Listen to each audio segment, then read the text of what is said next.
오늘 말씀은 우리에게 잘 알려진 달란트 비유의 말씀입니다. 하지만 잘 알려진 만큼 우리에게 오해되는 부분이 많은 말씀 역시 달란트 비유의 말씀이라고 볼 수 있죠.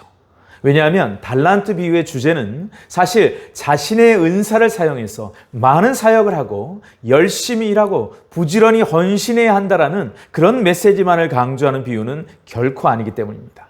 달란트 비유를 주신 예수님의 목적, 그 가장 중요한 목적은 거기에 있지 않습니다. 오늘은 바로 우리에게 잘 알려져 있지만 우리가 오해하고 있는 달란트 비유에 숨겨진 가장 중요한 영적인 원리, 바로 그 예수님의 핵심 메시지를 함께 살펴보겠습니다. 자, 그렇다면 가장 먼저 기본적으로 우리가 정렬해야 하는 시선은 이 달란트 비유의 알파와 오메가, 이 달란트 비유의 목적 자체가 다름 아닌 특별한 시간대, 특별한 시점을 지향하면서 주어진 말씀이었다는 사실입니다. 마태복음 24장 3절의 말씀 함께 같이 읽겠습니다. 시작. 예수께서 감람산 위에 앉으셨을 때에 제자들이 조용히 와서 이르되 우리에게 이르소서 어느 때에 이런 일이 있겠사오며 또 주의 임하심과 세상 끝에는 무슨 징조가 있사오리까 말씀합니다. 자, 달란트 비유가 나오게 된 그 배경이 무엇입니까? 마지막 때라는 특수한 상황에 시선을 두신 예수님의 뜻과 계획과 목적이었다는 것이죠. 그 내용은 이렇습니다. 두 가지 큰 틀의 질문인데요. 첫째는 때에 대한 질문과 함께 둘째는 나타날 구체적인 징조에 대한 질문이 나왔다는 것입니다. 여러분, 성경에 제자들의 이러한 질문을 오는 모든 세대 가운데 구체적으로 남기신 저자의 의도는 과연 무엇일까요? 역사의식과 시대정신을 분별하고 파악하는 것이야말로 종말의 때를 살아가는 하나님의 백성들에게는 필수 요건이라는 것입니다. 그래서 마태복음 24장과 25장을 가리켜 특별히 종말장이라고 부르는 이유는 그만큼 우리의 마음의 시선을 두어야 하는 중요한 말씀이라는 목적이 있기 때문입니다. 달란트 비유는 이러한 큰 틀의 거푸집 안에 담겨진 5가지 아주 중요한 마지막 때의 비유 중에 하나의 말씀입니다.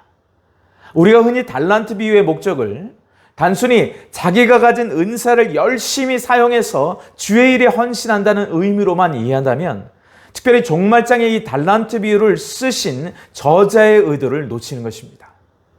물론 이 비유 역시 천국 백성이 어떠한 삶을 살아야 하는가라는 천국 비유이지만 예수님의 재림과 관련된 감람산에서 티칭하신 감람산 강화인 점은 바로 달란트 비유란 제목보다 마지막 때의 달란트 비유란 제목이 저자의 의도와 시선에 좀 더 부합한 제목이 아닌가 생각합니다. 자, 그 한 예로서 우리가 놓치지 말아야 하는 중요한 사실 하나는 이 달란트 비유의 시간적 배경은 어떤 주인이 집을 떠났다가 다시 돌아오는 특수한 때를 기점으로 벌어진다는 사건인 것이죠. 때문에 이 말씀에 대한 이해의 초점은 마지막 때에 대한 역사의식과 시대정신의 큰 틀 안에서 벌어지고 있다는 그 사실을 인식하는 것입니다. 자, 그렇다면 이러한 전제하에 구체적인 본론으로 한번 들어가 보겠습니다. 여러분, 달란트 비유를 하나의 연극으로 가정했을 때 4명의 주인공이 등장합니다. 우리 다 함께 마태복음 25장 14절로 15절 그리고 19절의 말씀 한번 같이 읽겠습니다. 시작. 또 어떤 사람이 타국에 갈새 그 종들을 불러 자기 소유를 맡김과 같으니 각각 그 재능대로 한 사람에게는 금 5달란트를 한 사람에게는 2달란트를 한 사람에게는 1달란트를 주고 떠났더니 19절 오랜 후에 그 종들의 주인이 돌아와 그들과 결산할세라고 말씀합니다. 자, 이 비유에는 4명의 주인공의 관계가 설정되어 있는데요. 자, 그것이 무엇인가? 바로 주인과 종의 관계라는 겁니다. 마태복음 25장에는 3개의 비유가 등장하죠.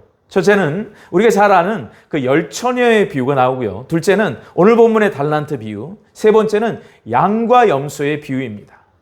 자, 각각의 비유에는 특수한 관계가 설정되어 있는데 하나는 신랑과 신부의 관계라는 것이고 둘째는 주인과 종의 관계, 그리고 셋째는 양과 염소의 관계입니다.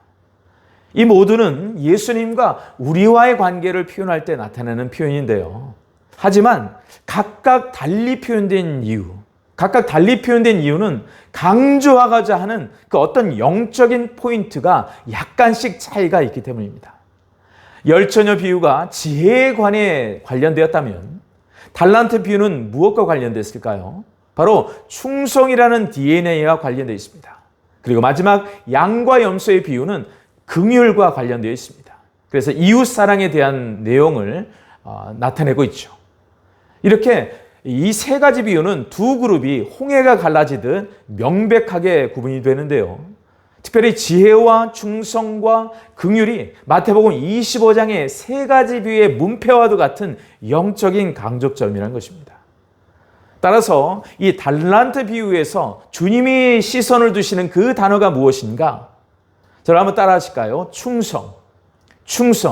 네, 그렇습니다. 바로 충성입니다. 그렇다면 예수님은 이 충성을 무엇라고 말씀하셨던 걸까요? 우리는 먼저 달란트를 세 종에게 맡기신 그 달란트가 뭔지를 살펴볼 필요가 있습니다. 자, 우리가 달란트 비유가 시작되는 첫 문장인 14절을 보면서 파악하게 되는 중요한 두 가지 사실이 있습니다. 첫째는 무엇인가? 타국으로 떠나서 오랜 후에 돌아오게 되는 이 주인은 부자라는 것입니다. 왜냐하면 각각 5달란트, 2달란트, 그리고 1달란트를 세 종에게 뭐라고 합니까? 맡겼다라고 했기 때문이죠. 제가 문서를 뒤져보니까 이 달란트의 값어치가 정말 어마어마하더라고요. 그도 그럴 것이 그때 당시 이 1달란트의 값어치는요, 성인 노동자 약 20년치의 임금에 해당하는 엄청난 값어치의 어떤 화폐 단위였기 때문입니다. 그러니까 오늘 제일 적게, 즉 1달란트 받은 종이 받은 금액이 큽니까? 안 큽니까? 그냥 큰 것도 아니고 아주 큰 돈이었다는 놀라운 사실입니다. 여러분, 한국통계청의 조사를 보니까 코로나 발생 이전에 2019년 대한민국 임금 근로자 평균 소득 현황의 기록이 309만 원으로 나타났습니다. 즉 연봉으로 정산하니까 3,700만 원이 나오더라고요. 그런데 1달란트를 맡겼다는 것이 무슨 의미냐면 성인 노동자 20년 임금으로 쳤을 때 약 7억 4천만 원에 해당하는 금액이었다는 거예요. 1달란트 받은 자도 7억이 넘는 돈을 받았다는 것입니다. 그런 기준에서 볼 때 5달란트를 맡긴 종은 그 5배에 해당하는 100년치 임금, 즉 그 5배에 해당하는 37억여 원의 소유를 주인이 종에게 맡겼다는 것이죠. 자, 주인이 3명의 종들에게 준 달란트가 1 더하기 2 더하기 5니까 총 8개의 달란트를 맡겼다는 것인데, 우리가 알 수 있는 첫 번째 사실이 무엇입니까? 이 주인은요, 명백하게 부자였다라는 거예요. 그냥 부자도 아닙니다. 엄청난 부자였다라는 것이죠. 자, 두 번째 우리가 발견하게 되는 사실은 이 큰 값어치의 달란트를 주인이 종들에게 준 겁니까? 아니면 맡기신 걸까요? 자, 여기서 우리가 오해하지 말아야 될 아주 중요한 부분이 있습니다. 성경은 분명히 맡겼다라고 말씀하고 있다는 사실이에요. 그래서 이 달란트의 실제 소유자는 누구인가? 처음부터 끝까지 주인이라는 것입니다. 처음부터 끝까지 내 거가 아니라 주인 거라는 거예요. 그렇다면 이 종들은 누구입니까? 오늘날로 말하자면 그저 매니저인 거예요. 매니저, 관리자. 성경에는 이것을 청지기라고 표현하고 있습니다. 그러므로 그 재산은요, 내 것이 아니라 처음부터 누구 겁니까? 주님 거라는 거예요. 성경에서 이 청지기의 정의를 가장 잘 설명하는 베드로전서 4장 10절은 이렇게 말씀하고 있습니다. 각각 은사를 받은 대로 하나님의 여러 가지 은혜를 맡은 선한 청지기 같이 서로 봉사하라 말씀합니다. 자, 이 말씀은 청지기를 기본적으로 어떤 사람이라고 소개합니까? 하나님의 은혜를 맡은 사람이라는 거예요. 맡은 사람. 그러므로 우리가 가진 은사에 대해서는 자랑해서는 안 된다는 메시지가 도출됩니다. 왜냐? 하나님의 은혜를 맡은 것일 뿐 원래 내 것이 아니기 때문이에요. 처음부터 끝까지 하나님 거라는 거죠. 사랑하는 성도 여러분, 우리 하나님은요, 부유하신 분이신 것을 믿으시기 바랍니다. 넉넉한 분이셔서 우리에게 충만히 부어주실 수 있는 그러한 하나님이시라는 거예요. 그뿐인 줄 아십니까? 우리에게 주신 그 은사와 달란트는 하나님의 것인 것도 믿으시기 바랍니다. 자, 그런데 한 가지 짚고 넘어가야 될 오해 소지가 있는 부분이 있습니다. 15절의 말씀을 다시 한번 같이 보시면 이렇게 나오죠. 각각 그 재능대로 한 사람에게는 금 5달란트를, 한 사람에게는 2달란트를, 한 사람에게는 1달란트를 주고 떠났더니 아멘. 자, 여기 보니까 각각 그 재능대로라는 구문에 등장하는 그 재능이란 단어는요, 엄밀한 의미에서 달란트와는 동의어가 아닙니다. 우리가 흔히 재능하면요, 무엇을 떠올리냐면 그저 달란트라는 단어를 자동적으로 떠올립니다. 동일시해요. 근데 엄밀한 의미에서는 같은 단어가 아니라는 사실을 여러분 기억하셔야 됩니다. 왜냐하면 재능에 대한 히라보 원문을 보니까 두나미스라고 나옵니다. 그 뜻은 힘 또는 능력 또는 에너지라는 뜻이에요.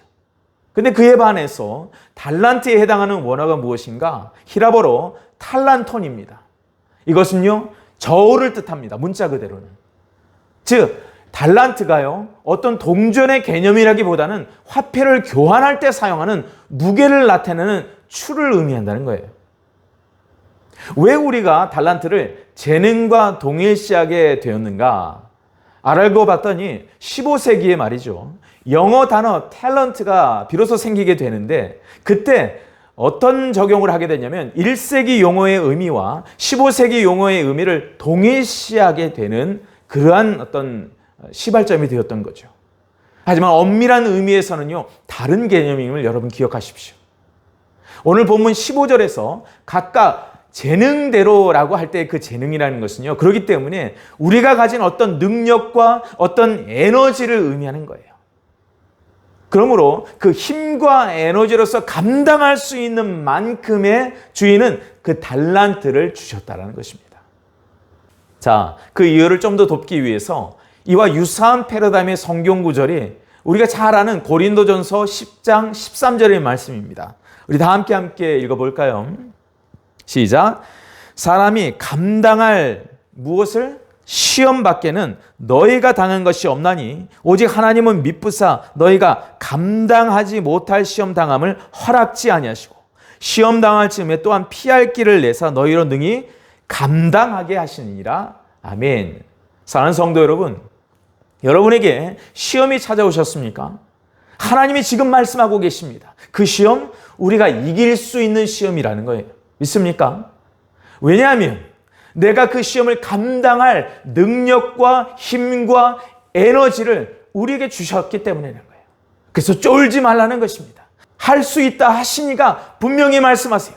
감당할 시험 받기는 내가 너희에게 결코 허락하지 않았다 말씀하세요. 이것이 바로 미쁘신 하나님의 우리를 향한 그 시험의 영적인 의미와 원리인 것입니다. 사랑하는 성도 여러분, 여러분에게 다가오는 그 시험은요, 100% 우리가 승리할 수 있는 시험이라는 것을 믿으시기 바랍니다. 마찬가지예요. 하나님께서는요, 우리가 청지기의 사명을 감당할 수 있는 그 능력, 그 힘, 그 에너지에 맞도록 은사와 탤런트를 허락해 주셨다는 것입니다. 이 사실을 믿으시기 바랍니다. 때문에 방금 읽은 이 고린도전서 10장 13절에 보면 감당이라는 단어가 3번이나 나오는데 그 감당에 해당하는 동사가 어디서 파생되었는가? 두나마이라는 동사에서 파생되었습니다. 그러니까 조금 전에 우리가 좀 살펴봤죠. 마태복음 25장 15절에서 각각 그 재능대로에서의 그 재능에 해당하는 그 단어 역시 바로 이 두나마이 동사에서 똑같이 파생한 단어라는 거예요. 그러므로 달란트를 어떻게 주셨습니까? 장사하는 데 있어서 그 종들이 각각 감당할 수 있는 만큼 필요한 달란트를 주셨다라는 의미인 것을 여러분 놓치지 마시기 바랍니다. 자, 그렇다면 달란트 비유에 등장하는 그 달란트란 단어에 담긴 주님의 마음, 주님의 뜻, 주님의 목적은 과연 무엇일까요? 내가 하나님의 나라 사역을 하는 데 있어서 감당할 수 있도록 맡겨주신 오직 나만을 위해 효과적으로 맞춤 설정해 주신 나의 책임, 나의 기회라는 뜻입니다. 때문에 이렇게 정리할 수 있겠습니다. 달란트는요, 하나님께서 나의 부르심에 합당하게 부여해 주신 거룩한 책임, 거룩한 기회라는 사실. 그래서 여러분 기억하십시오. 달란트는요, 이러한 하나님의 꼼꼼한 뜻 가운데 주어진 우리의 부르심에 대한 책임과 기회이기 때문에 결코 달란트의 많고 적음으로 판단하지 않으신다는 것입니다. 왜 그럴까요? 하나님의 지혜로서 계획하셔서 내 부르심과 연동되게 주셨기 때문에 양으로 평가하지 않는다는 거예요. 양으로 평가하는 것 자체가 하나님 자신의 뜻에 모순된다는 것입니다. 하나님이 평가하시는 그 기준은 내게 주신 부르심에 합당한 그 책임과 기회에 대한 나의 태도를 평가하신다는 거예요. 바로 충성된 나의 태도를 보신다는 것을 여러분 믿으시기 바랍니다. 그 반증이 어디에서 나타납니까? 우리 기준으로 따지면 5달란트 받은 종이 5달란트를 더 남긴 것과 2달란트 받은 종이 2달란트를 더 남긴 것에 대한 칭찬은 달라야 상식입니다. 아무래도 숫자적으로 더 크기 때문에 더 큰 수고를 한 것으로 5달란트 받은 사람은 판단되어야 되기 때문에요. 우리 기준으로 그래서 5달란트 더 남긴 종에게는 다른 어떤 종들보다 너가 정말로 수고 많이 했구나라는 칭찬이 우리가 기대하는 가치관의 칭찬이어야 합니다. 일면 비교 우위의 칭찬. 왜 그렇습니까? 규모가 큰 만큼 신경 쓸 일이 훨씬 더 많다고 생각하기 때문에 우리는 숫자를 보고 그렇게 판단하는 것입니다.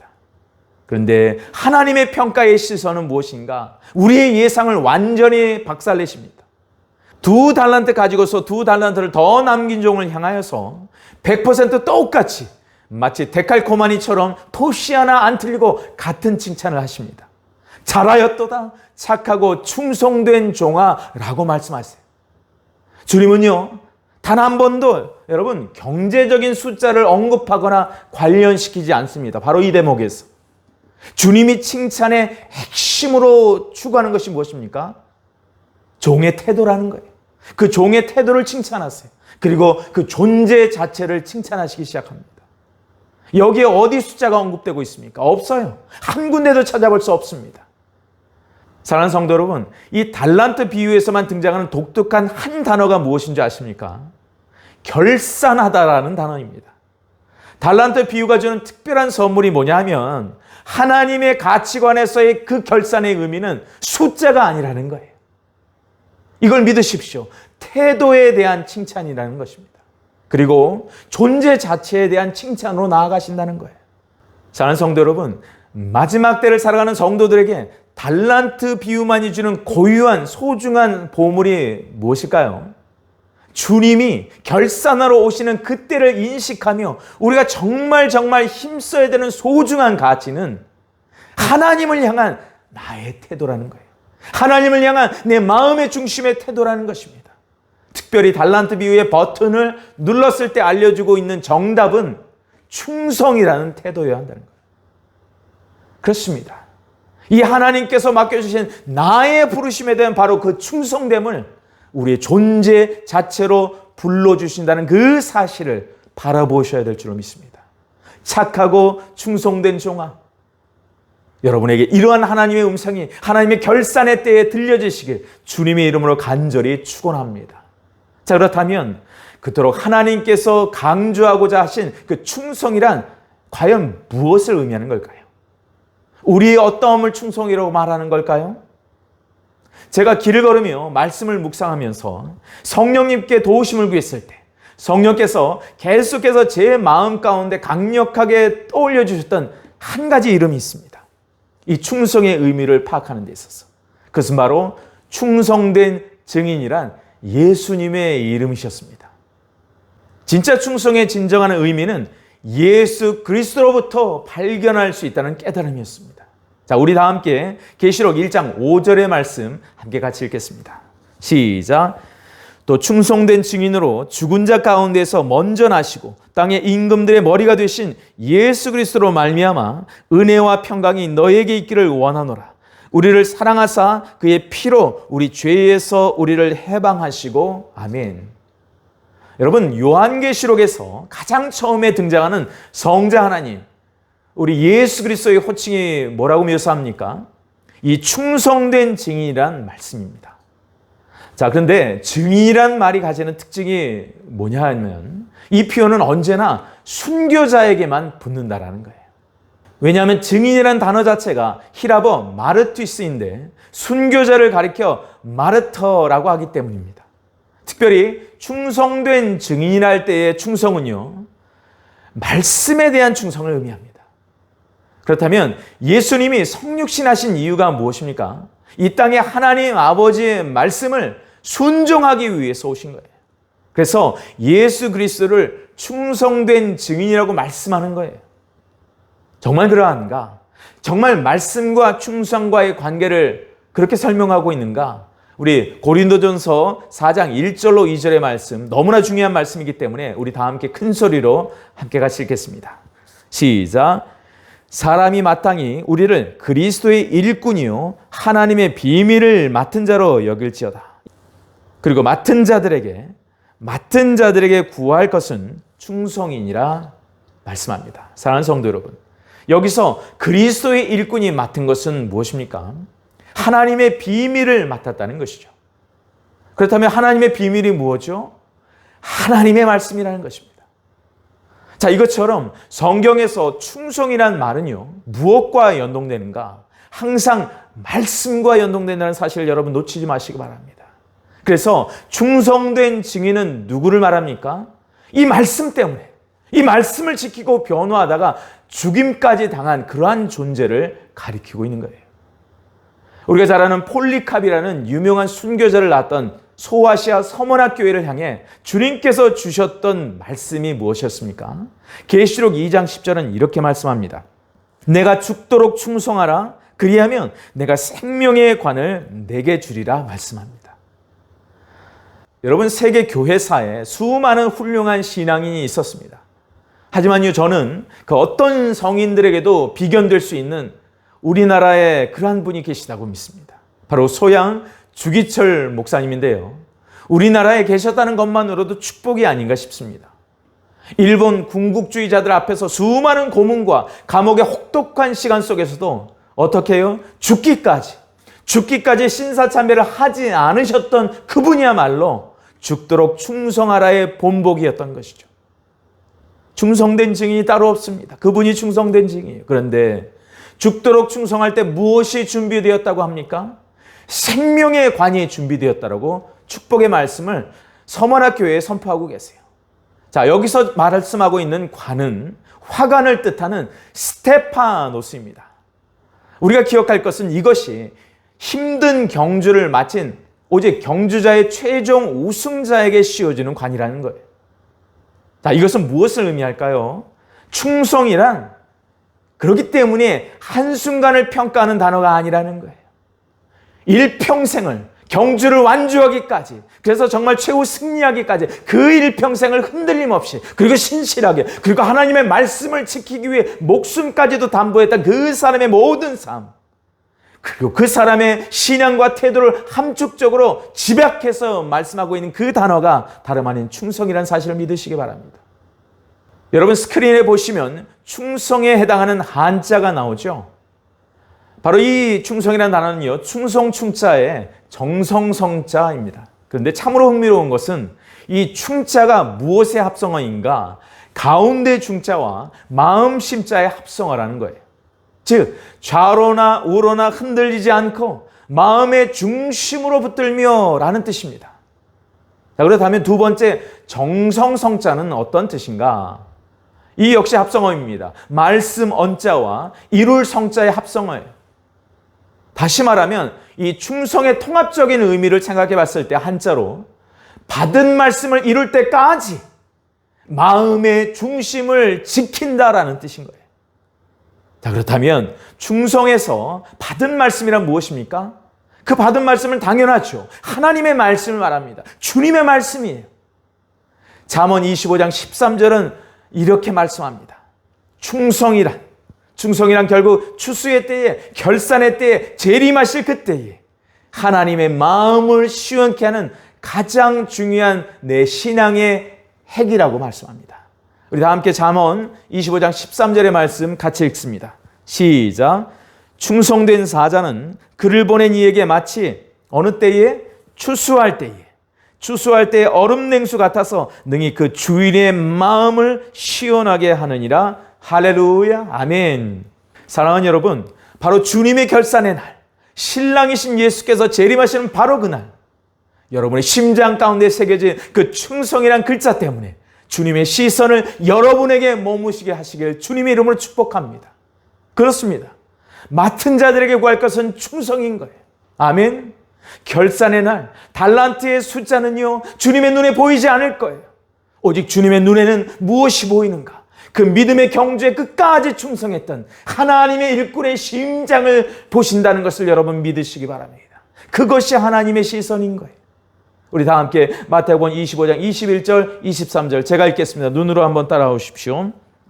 그 주인이 이르되 잘하였도다 착하고 충성된 종아, 내가 적은 일에 충성하였으며 내가 많은 것을 내게 맡기리니 내 주인의 즐거움에 참여할지어다 하고, 23절 그 주인이 이르되 잘하였도다 착하고 충성된 종아, 내가 적은 일에 충성하였으며 내가 많은 것을 내게 맡기리니 내 주인의 즐거움에 참여할지어다 하고. 아멘. 자, 우리가 이 두 구절에서 주목할 또 하나의 단어가 있습니다. 그것은 바로 주님께서 두 종을 향하여서 충성되다 말씀하시면서 덧붙이셨던 적은 일에 충성했다라는 말씀이에요. 여러분, 5달란트를 대략 37억에 해당하는 값어치라고 했을 때 적은 일이라는 표현은 상식적으로 이해가 가지 않습니다. 물리적으로 계산만 해도 그것은 결코 적은 것으로도 작은 것으로도 표현하면 안 되기 때문이에요. 근데 주님은 뭐라고 말씀하세요? 적은 일에 충성했다라고 말씀합니다. 자, 여기서 흥미로운 사실이 있습니다. 적다라는 그 표현이 어디에서도 발견되냐면, 여러분 잘 아시죠? 오병이의 기적. 그 오병이의 기적의 사건에 똑같이 등장하는 단어입니다. 어디에서? 한 소년이 예수님께 가지고 나왔던 그 생선 2마리와 떡 5덩이를 묘사할 때 성경은 뭐라고 표현하냐면 그냥 생선이 아니라 작은 생선 2마리라고 나옵니다.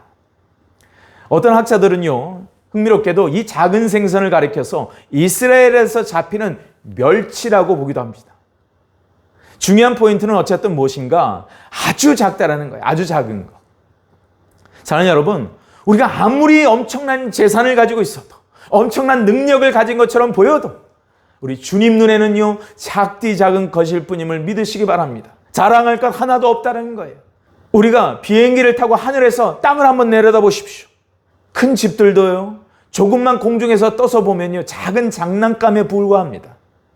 이런 것은 하나님의 시선에 보이지 않는다는 거예요. 근데 기억하십시오. 딱 하나. 하나님의 마음의 눈에 크게 보이는 것이 있으니 그것이 무엇인가? 바로 주를 향한 올인의 사랑인 거예요. 주의 말씀을 지켜내고자 하는 올인의 충성이라는 것입니다. 사랑하는 성도 여러분, 기도는 영적인 호흡이라고 말씀하죠. 하지만 그거 아십니까? 우리가 전심으로 먼저 그의 나라와 그의 의를 위해서 기도할 때 나의 작은 간구에도 불구하고 하나님의 커다란 역사를 써가신다는 사실이에요. 이게 신비입니다. 우리의 작은 기도 사용하셔서 하나님의 큰 일을 이루신다는 사실. 하나님의 결산의 날에 하나님 감격하시는 게 무엇인가?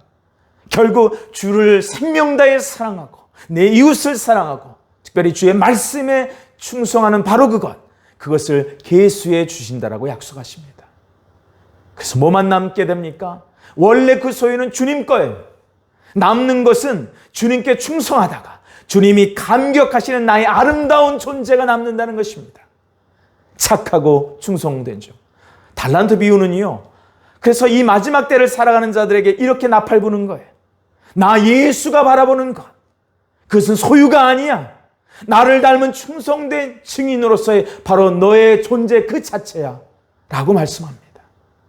그래요, 주님이요 말씀하십니다. 데살로니가전서 5장 23절 유명한 말씀. 또 너의 온 영과 혼과 육이 우리 주 예수 그리스도께서 어느 때에 강림하실 때에 흠없게 보존되기를 원하노라 말씀합니다. 그 존재를 보신다는 거예요. 충성은요, 그렇기 때문에 끝까지 가는 겁니다. 그 존재 자체가 흔들리지 않는 거예요. 타협하지 않는 그 존재. 그래서 충성된 자는요, 결국 이기는 자인 것입니다. 말씀을 지켜내는 자예요. 하나님의 즐거움의 혼인잔치에 함께 참여하게 될 축복을 받은 자인 것입니다. 사랑하는 성도 여러분, 우리 주님 다시 오실 때 그의 영광스러운 이름인 충성된 증인이 여러분의 마음의 비석에 새겨져 있으시길 간절히 축복합니다. 지금까지 우리는 착하고 충성된 두 종을 통하여서 말씀하시는 주님의 메시지를 살펴봤습니다. 하지만 이것이 없다고 한다면 마지막 때와 관련된 달란트 비유를 주신 가장 중요한 주님의 의도를 놓치는 거예요. 그렇다면 그것이 무엇인가? 바로 한 달란트를 맡은 종의 주인을 향한 반응을 살펴보아야만 한다는 거예요. 저는 이 달란트 비유의 주인공 중에 주인공이 다름 아닌 이 한 달란트를 맡은 종이 아닌가 생각합니다. 거기에는 두 가지 이유가 있습니다. 여러분, 첫째는 영화나 연극에서 주인공의 가장 큰 특징 중에 하나가 뭔지 아시죠? 끝까지 등장한다는 거예요. 근데 흥미로운 사실은 오늘 달란트 비유의 순서에 그 마지막을 장식하는 이가 누구냐 하면 다름 아닌 이 한 달란트 받은 악하고 게으른 종이라는 것이죠. 자, 두 번째 그가 주인공인 이유는 무엇인가? 하나님께서는요, 우리가 악역이라고 생각하는 그 인물들을 통해 역설의 메시지를 주시는데, 제가 생각하기에는 달란트 비유의 이 한 달란트를 가진 자가 악역이지만 어떤 의미에서는 가장 강렬한 메시지를 우리에게 남기고 있다고 믿습니다. 여러분, 한 가지 질문을 여러분께 먼저 드리겠습니다. 이 한 달란트 받은 종은 궁극적으로 손해를 보았습니까? 아니면 이익을 남겼을까요? 사실 물리적으로 계산해 보면 손해도 그리고 이득도 남기지 않았습니다. 본전은 유지했어요. 그런데 우리의 예상을 뛰어넘어서 전혀 뜻밖에도 이 주인은 그 종을 가리켜 뭐라고 말합니까? 본전을 한 그 종을 가리켜 뭐라고 말합니까? 악하고 게으르며 무익한 종이라고 평가합니다. 자, 여기에 이 달란트 비유를 읽으며 우리를 오해하게 만드는 함정이 파져 있습니다. 왜냐하면 정말 많은 경우 이 말만 듣고서 내가 받은 달란트를 가지고 뭔가를 남겨야 착하고 충성되다 일컫겠구나 라고 생각한다는 거예요. 여러분, 그 말이 틀린 거 아닙니다. 주님을 믿는 자는 하나님의 나라와 의를 위해서 헌신하고 순종하게 되어 있어요. 하지만요, 달란트 비유에서 나오는 그 한 달란트 가진 종을 향한 주님의 평가는요, 단지 일을 안 했기 때문에 악하고 게으르며 무익한 종이라 말씀하신 것은 아니라는 것입니다. 오늘은 지금까지 우리가 잘못 생각하게 되었던 그 오해들을 해소할 필요가 있습니다. 여러분, 잘 들어보십시오. 우리 주님은요, 결산을 앞둔 그 상황에서 종들에게 먼저 이야기하지 않으셨다는 거예요. 3명의 종 모두에게 그들의 말을 먼저 들어주셨다는 사실을 놓치지 마시기 바랍니다. 굉장히 중요한 포인트죠. 그래서 2달란트 받은 종, 5달란트 받은 종에게 잘했다, 착하고 충성된 종아 라고 칭찬하시기 전에 그들의 말을 먼저 들어주셨어요. 여러분, 우리 주님은 인내함으로 들어주시는 그러한 분이신 것을 믿으시기 바랍니다. 5달란트, 2달란트 종이 먼저 한 말이 무엇입니까? 주인이요, 내게 5달란트 또는 2달란트를 주셨는데 내가 또 5달란트 또 2달란트를 남겼습니다 라는 응답이었어요. 자, 이 고백을 들은 다음에 주님께서 칭찬하셨습니다. 마찬가지입니다. 1달란트 받은 종에게도 동일하고 공평하게 그의 말을 먼저 들어주셨다는 사실을 여러분 놓치지 마십시오. 우리 다 함께 마태복음 25장 24절로 26절의 말씀 함께 같이 읽겠습니다. 시작. 1달란트 받았던 자는 와서 이르되 주인이여, 당신은 굳은 사람이라 심지 않은 데서 거두고 해치지 않는 데서 모으는 줄을 내가 알았으므로 두려워하여 나가서 당신의 달란트를 땅에 감추어 두었나이다. 보소서, 당신의 것을 가지셨나이다. 그 주인이 대답하여 이르되 악하고 게으른 종아, 나는 심지 않은 데서 거두고 해치지 않은 데서 모으는 줄로 내가 알았느냐. 아멘. 자, 이렇게 말씀합니다. 여러분, 주님이 악하고 게으른 종이라고 말씀하시기 전에 누가 먼저 말했습니까? 1달란트 받은 종이 먼저 말했습니다. 중요한 것은 그 종의 말 속에 담긴 내용이 문제인데요. 첫 번째로 종이 한 말이 무엇입니까? 주인에 대한 평가였어요. 그런데 놀랍게도 주인의 정체성에 대한 악한 악한 평가를 했다는 것이죠. 당신은 굳은 사람이다 말합니다. 여러분, 굳은 사람의 의미가 뭘까요? 그 다음 본문을 자체적으로 해석합니다. 굳은 사람이란 심지 않은 데서 거두고 해치지 않은 데서 모으는 사람이란 말입니다. 쉽게 말하면 일하는 사람의 피를 빨아먹는 악덕 기업주의자, 아나무인의 깡패와 같은 사람으로서 주인을 생각하고 있었다라는 거예요. 한 달란트 받은 종이. 그러면서 이 종이 주인의 심장을 향해 두 번째 화살을 던지는 말이 무엇입니까? 그래서 내가 두려웠다라는 말입니다. 여러분, 이 두려움은 어떤 두려움입니까? 내가 그 돈을 가지고 장사를 했을 때 실패할 경우 주인이 자신에게 행할 그 악한 행동이 두려웠다는 뜻이겠죠.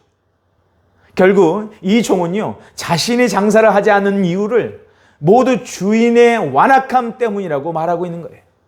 주인에게 그 핑계를 던지는 것입니다. 사랑하는 여러분, 지금까지 우리가 오해하는 부분이 여기 있습니다.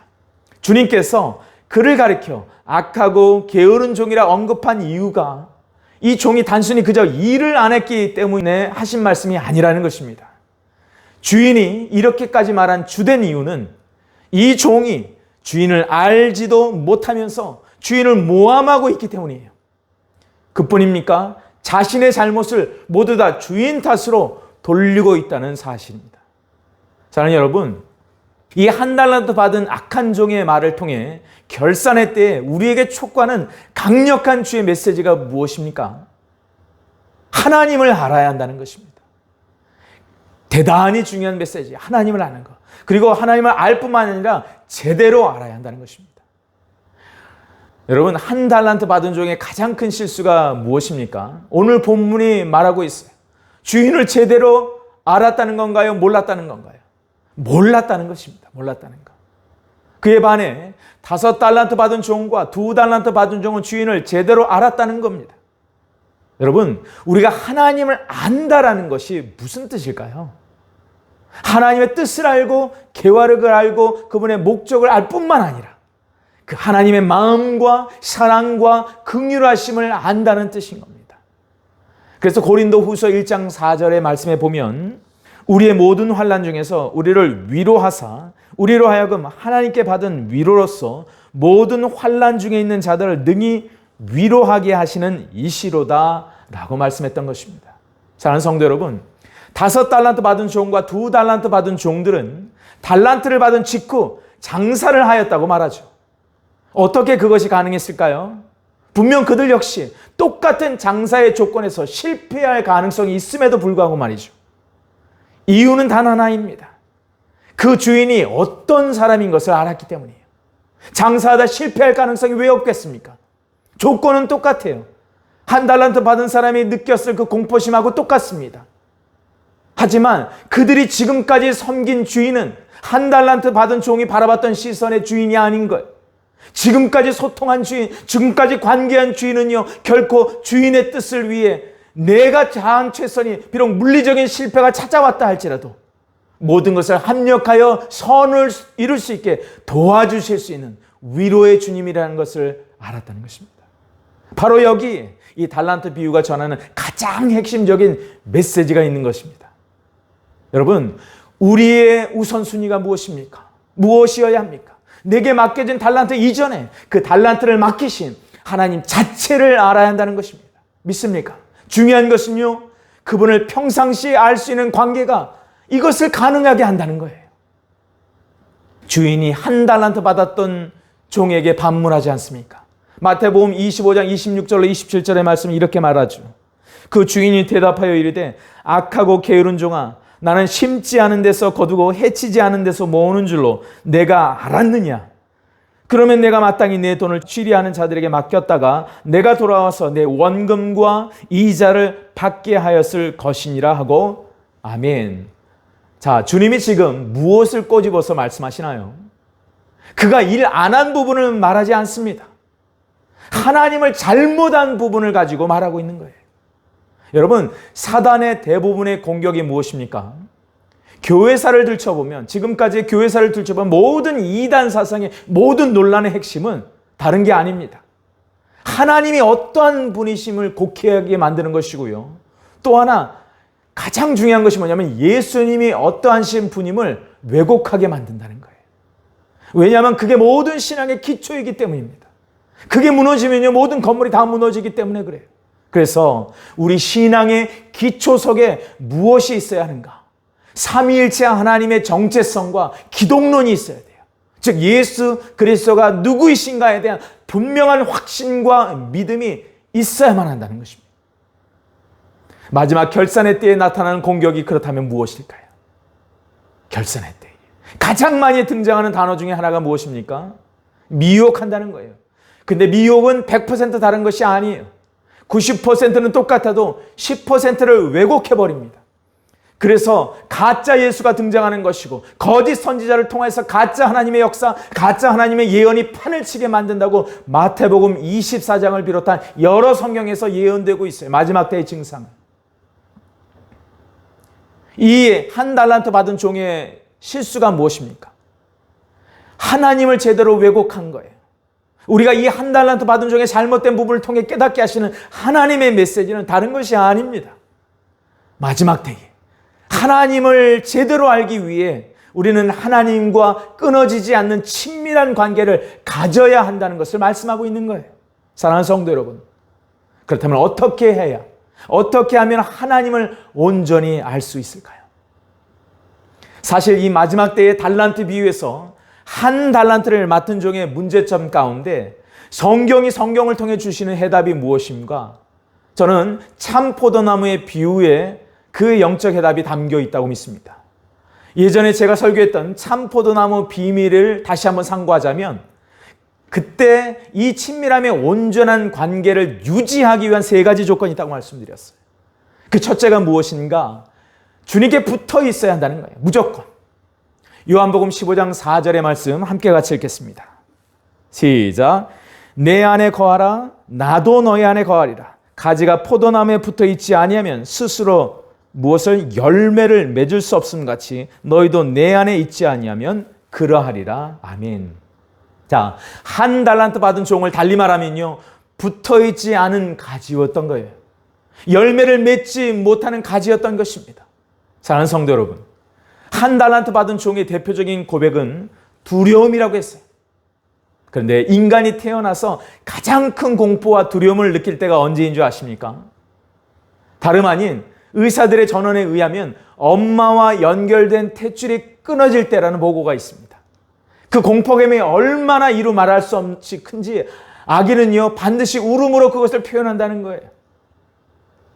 그렇습니다. 주님과 우리와의 영적인 관계도 이와 같다는 거예요. 영적인 탯줄이 온전히 연결되어 있지 않거나 그 영적인 탯줄 속에 다른 불순물로 인해 막히게 될 때 우리가 느끼는 첫 번째 감정은 다른 게 아니에요. 두려움입니다. 두려움. 이 종이 주인을 두려워한다는 것은 무슨 뜻입니까? 하나님과의 영적인 관계 맺음이 없다는 소리와 매일반입니다.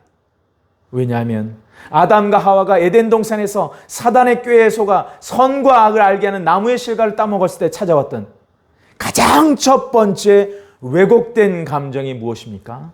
두려움이었습니다. 두려움. 아담아, 네가 어디 있느냐? 하나님께서 물으셨어요. 그때 아담이 대답합니다. 내가 벗었으므로 뭐하여서? 두려워하여서 숨었나이다 말합니다. 그렇다면 우리가 결실의 때에 온전한 열매를 추수하기 위해 가장 우선되어야 하는 게 무엇입니까? 붙어 있어야 한다는 거예요. 열매는 바로 그때 자동적으로 열리게 되어 있다는 것입니다. 사랑하는 성도 여러분, 이것이 복음입니다. 이게 기쁜 소식이에요. 왜? 주님이 포도나무가 되시겠다는 겁니다. 너희는 뭐예요? 붙어있기만 하면 된다는 것입니다. 그래서 복음인 것입니다. 예수님이 열매를 맺는 포도나무가 되어주시겠다는 그 사실. 다만 너희는 나에게 붙어있는 가지가 되라는 말씀인 거예요. 한 달란트 받은 종의 실수는 무엇입니까? 그가 주인 되신 예수님께 붙어있지 않은 종이었다는 거예요. 혹여 자기 성품이 변화되지 못해 지금 괴로워하고 계시는 분이 지금 계십니까? 예수님께 붙어있는 것에 목숨을 거시기를 주님의 이름으로 축복합니다. 성숙한 사람으로 변화되기 시작하는 거예요.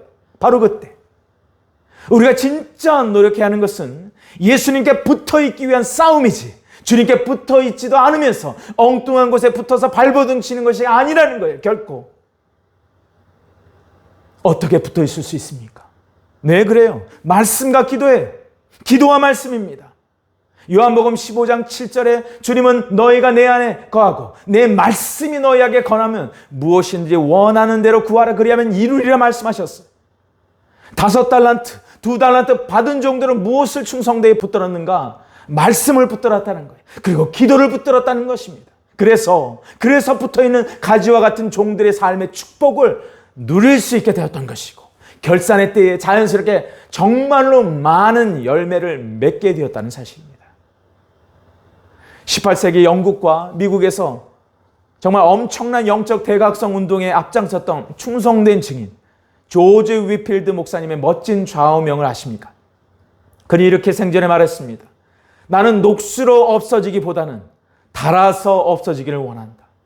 나는 녹수로 없어지기보다는 닳아서 없어지기를 원한다라는 말씀이었어요. 자, 무슨 뜻일까요? 자신에게 주신 달란트를 땅에 묻어놓는 종이 아니라 주님의 마음을 기쁘시게 하기 위해 자기가 닳아 없어질 만큼 사용받기를 원한다는 좌우명이었어요. 정말 그의 인생은요, 그 좌우명만큼 영국과 미국의 영적 대각성을 통하여 많은 영혼들을 주님께로 이끄는 충성된 증인의 영광스러운 삶을 살아내게 됩니다. 사랑하는 성도 여러분, 조지 위필드 목사님은요, 자신이 몇 개의 달란트를 받았다는 것을 알았을까요? 아니요. 저는 몰랐다고 생각합니다. 내가 몇 개의 달란트를 받았다는 것을 아는 게 중요한 게 아니라는 거예요. 중요한 것은 무엇인가? 그분은 그에게 하나님께서 몇 개의 달란트를 맡기셨는지 알지 못했음에도 불구하고 진짜 조지 위필드 목사님이 분명히 아는 한 가지 사실이 있었습니다. 자신에게 하나님의 사명을 주신 그분이 어떤 분인 것을 알았다는 거예요. 바로 충성된 증인 대신 예수 그리스도를 제대로 알았기 때문에 그분이 기뻐하는 뜻을 위하여 그분의 마음을 시원케 하기 위하여 충성된 종의 발걸음을 정말로 기쁨으로 즐거움으로 감당하며 살아낼 수 있었다는 것입니다. 하나님을 아는 자의 고백이 무엇이겠습니까? 나는 녹슬어 없어지기보다 닳아서 없어지기를 원한다가 아닐까요? 바로 5달란트, 2달란트를 맡았던 그 충성된 종들처럼 말입니다. 바로 이것이 결산의 때에 하나님께서 찾는 사람인 줄 믿습니다. 시편 101편 6절은 이렇게 말씀합니다. 내 눈이 이 땅에 충성된 자를 살펴 나와 함께 살게 하리니 완전한 길에 행하는 자가 나를 따르리로다. 아멘. 위대한 말씀입니다. 사랑하는 성도 여러분, 충성된 자에게 주시는 특권을 무엇이라고 말씀합니까? 영원토록 주님과 함께 하나님과 함께 산다는 거예요. 그리고 우리의 연약함에도 불구하고 그를 가리켜 시편은 말하기를 완전한 길에 행하는 자라고 감히 말씀해 주고 계시는 겁니다. 이것이 바로 주님이 마지막 때에 찾고 계시는 주님의 시선인 것을 믿으시기 바랍니다. 우리 다 함께 마태복음 25장 28절로 30절의 말씀, 끝절의 말씀인데요. 같이 한번 읽겠습니다. 시작. 그에게서 1달란트를 빼앗아 10달란트를 가진 자에게 주라. 무릇 있는 자는 받아 풍족하게 되고 없는 자는 그 있는 것까지 빼앗기리라. 이 무익한 종을 바깥 어두운 데로 내쫓으라. 거기서 슬피 울며 이를 갈리라 하니라. 아멘. 오늘 달란트 비유의 마지막 부분의 말씀 속에 발견되는 주님은 어떠한 분이십니까? 첫째는 결산의 때까지 이러한 1달란트 받은 종까지도 기다려주신다는 사실입니다. 그러한 주님이라는 거예요. 왜 그럴까요? 주님의 마음은요, 그러한 영혼들을 향하여서도 오래 참으셔서 아무도 멸망하지 않고 다 회개하게 이르기를 원하시기 때문입니다. 베드로후서 3장 9절이 증언하고 있어요. 여러분, 이 종은 그러한 주님의 마음을 전혀 알지도 깨닫지도 못했던 거예요. 언제까지? 결산하는 그때까지. 사랑하는 여러분, 달란트 비유를 통해 말씀하고 계시는 참 성도란 무엇일까요? 주의 결산의 때를 아는 자입니다. 하지만 더 중요한 것이 있어요. 하나님을 아는 자입니다. 믿습니까? 그분과 관계를 맺으며 그분께 붙어있는 자인 거예요. 사랑하는 성도 여러분, 우리가 사랑의 열병을 앓을 때 다른 어떤 것도 우리를 멈출 수 없다는 사실을 믿으시기 바랍니다. 그 사랑의 불길이, 하나님을 아는 그 갈망의 불길이 이 마지막 때에 회복되어야 될 줄로 믿습니다. 성경은 말합니다. 여호와의 불은 모든 어둠을 태워버리는 사랑의 풀무불이라고. 많은 세상의 홍수와 같은 공격도 이 불을 끄지 못한다라고 아가서는 분명히 말씀합니다. 그래서 이런 사람의 삶은 굉장히 단순해요. Simple life. 5달란트, 2달란트 받은 종의 삶이 장황하게 소개되어 있지 않습니다. 달란트 비유에 나오는 그 두 종의 모습은 굉장히 심플하게 소개되고 있어요. 왜? 단순하기 때문에. 하나님이 이끌어 가시고 그들의 삶을. 사랑병에 걸렸기 때문에 그들 역시 주님만을 따라가고 있기 때문에 모든 잘못된 가치관은 다 태워지게 되어 있는 거예요. 사랑하는 여러분, 여러분에게 이러한 하나님을 향한 불타는 사랑의 불이 활화산처럼 다시 한번 회복되고 타오르시길 주님의 이름으로 축복합니다. 이 달란트 비유는 무익한 종의 영원한 데스니의 슬픈 말로로 끝을 맺고 있습니다. 그가 바깥 어두운 데로 쫓겨나 거기서 슬피 울며 이를 갈리라는 말씀인데요. 마지막 때를 살아가는 참된 성도가 이것이 주는 영적 울림은 무엇입니까? 자, 이 표현은요, 마태복음에 딱 3번 등장하는데, 그런데 이 표현은요, 일관되게 한 가지 메시지에 초점을 둡니다. 그것이 무엇인가? 바로 영원한 형벌의 장소가 반드시 있다는 사실이며, 역사의 마지막에는 이러한 심판이 있음을 전파라는 메시지인 것입니다. 여러분, 현대 강단의 문제점이 무엇입니까? 이 천국과 지옥이라는 영원한 데스니에 대해 많은 경우 그 빈도가 현격하게 줄어들고 있는 것이에요. 선포하지 않습니다. 그 이유가 무엇입니까? 성도들이 마음이 어려워한다는 이유예요. 하지만 주님께서는 결코 칭찬받는 착하고 충성된 종의 이야기만 하시지 않았습니다. 이 달란트 비유 속에 오히려 그 끝맺음을 어떤 주인공으로 영원한 형벌을 받게 된 악하고 게으르고 무익하다고 말씀하시는 바로 그 종의 데스니로 문을 닫고 있다는 사실. 이유가 무엇일까요? 그만큼 이 세대의 성도들의 귀가 닫혀 있고 있다는 반증인 거예요. 중요한 것은 장차 이 말 그 결산의 때에 일어나게 될 이 사건이 단지 불신자를 구원함에 그치는 것이 아니라 잠자는 우리 성도들의 영혼의 신앙을 다시 한번 돌아보게 하고 다시 한번 회복되게 하고 다시 한번 일으키게 하시기 위한 목적인다는 것입니다. 말씀을 마무리하면서 오늘 달란트 비유를 통해 우리에게 주시는 주님의 메시지를 이렇게 질문의 형식으로 우리 마음 가운데 던져보기를 원합니다. 첫째는 여러분은 여러분의 결산의 때 하나님의 역사의식을 가지고 오늘을 살고 계십니까? 둘째는 여러분의 마음에 나의 영원한 운명에 대한 두려움이 있으십니까? 만약 그렇다고 한다면 그것의 원인과 해결책을 주님께 물으시기 바랍니다. 셋째는 여러분은 지금 현재 참 포도나무이신 예수님께 붙어 있으신 분이십니까? 아니면 모양만 붙어 있는 채 영양을 공급받지 못하고 있는 열매 없는 가지이십니까? 네 번째, 여러분은 주께 붙어 있는 자로서 지금 말씀과 기도의 일상의 삶을 살아내시고 계시는지요? 마지막 다섯째입니다. 마지막 다섯째는 나는 녹슬어 없어지기보다 닳아서 없어지기를 원한다라는 그 조지 위필드의 영적 좌우명처럼 하나님을 사랑하기 때문에 하나님과 나와의 첫 계명과 함께 내 이웃을 위해 사랑을 흘려보내는 과연 사랑의 통로로 사용받고 있는가입니다.